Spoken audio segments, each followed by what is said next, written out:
AP ప్రభుత్వం కీలక నిర్ణయం తీసుకుంది. అంగన్వాడీల సమ్మెపై ప్రభుత్వం ఎస్మా చట్టం ప్రయోగించింది. అంగన్వాడీలను అత్యవసర సర్వీసుల కిందకు తీసుకువస్తూ జీవో నెంబర్ 2ను జారీ చేసింది. 6 నెలల పాటు సమ్మెలు, నిరసనలు నిషేధిస్తున్నట్లు ఉత్తర్వుల్లో పేర్కొన్నారు. తాజా జీవో నెంబర్ 2తో అంగన్వాడీ కార్యకర్తలు, హెల్పర్లు ఎస్మా పరిధిలోకి వస్తారు. ప్రభుత్వం గర్భిణీలు, బాలింతలు, పసిపిల్లలకు అందించే సేవలను అత్యవసర సేవలుగా పరిగణించింది. అంగన్వాడీ కార్యకర్తలు, హెల్పర్లు సమ్మె చేయకూడదని ఆదేశాలు ఇచ్చారు. నేటి నుంచి 6 నెలల పాటు సమ్మె నిషేధిస్తూ ఉత్తర్వులు జారీ చేశారు.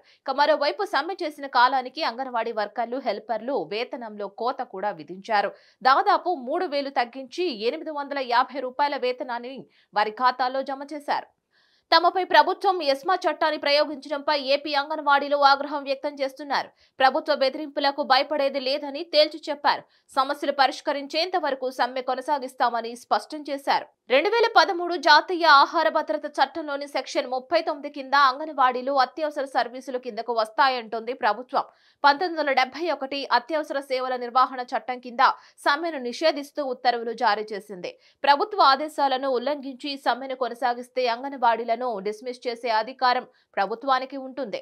సమ్మెలో ఉన్న వారిపై ప్రాసిక్యూషన్ కు అవకాశం ఉంటుంది. సమ్మె చేసిన వారికి 6 నెలలు జైలు శిక్ష, సహకరించిన వారికి ఏడాది జైలు శిక్ష విధించే అవకాశం ఉంది అని అంటున్నారు. దీంతో అంగన్వాడీలు ఎలాంటి నిర్ణయం తీసుకుంటారన్నది ఆసక్తికరంగా మారింది. అంగన్వాడీలతో ప్రభుత్వం పలు దఫాలుగా చర్చలు జరిపినా సఫలం కాలేదు. కొన్ని డిమాండ్లకు ప్రభుత్వం గ్రీన్ సిగ్నల్ ఇచ్చింది. అయితే అన్ని డిమాండ్లు పరిష్కారం అయ్యే వరకు సమ్మె ఆపేది లేదని అంగన్వాడీలు స్పష్టం చేశారు. జీతాల పెంపు, గ్రాట్యుటీపై పట్టుబడుతూ అంగన్వాడీలు సమ్మెను కొనసాగిస్తున్నారు.